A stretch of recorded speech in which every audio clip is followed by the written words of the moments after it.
Radiotherapy એ આપણી પાસે રહેલા સંસાધનોમાંનું એક ખૂબ જ મહત્વપૂર્ણ સાધન છે જે સર્જરી, કીમોથેરાપી અને ઇમ્યુનોથેરાપી જેવી પદ્ધતિઓની સાથે ઉપયોગમાં લેવાય છે।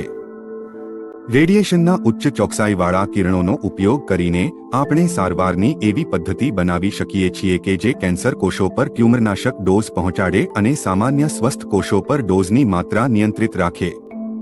અમે ક્લિનિકલ ટ્રાયલ્સ જેવી સંશોધન પદ્ધતિઓની મદદથી સારવાર આપવાની રીતને વધુ અસરકારક બનાવીએ છીએ, જેમાં અમે કદાચ કુલ માત્રા અથવા સારવાર આપવાનો સમયગાળો બદલીએ।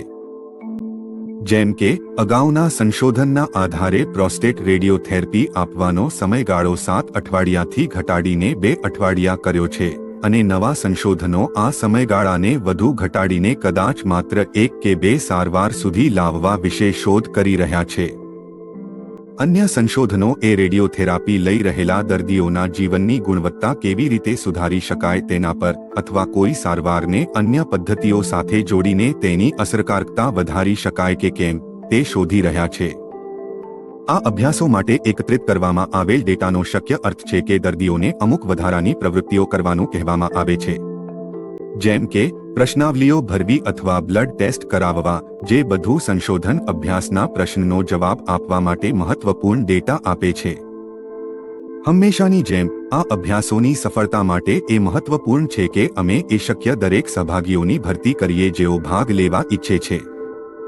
તેથી જ જો તમે પણ સંશોધનમાં ભાગ લેવા ઈચ્છો છો તો તમારી સ્થિતિ માટે ઉપલબ્ધ અભ્યાસ વિશે તમારા આરોગ્યકર્મીને પૂછો।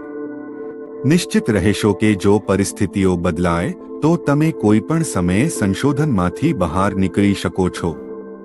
કુલ મળીને સમગ્ર દેશમાં રેડિયોથેરાપી પર કરવામાં આવતા ક્લિનિકલ ટ્રાયલ્સ અને અભ્યાસોનો હેતુ એ સારવાર પ્રત્યે સહનશીલતા અને તમારા કેન્સરના પરિણામોને સુધારવાનો છે, જેથી તે ભવિષ્યમાં અન્ય માટે ઉપયોગી બને। તેમને સમર્થન આપવા બદલ તમારો આભાર।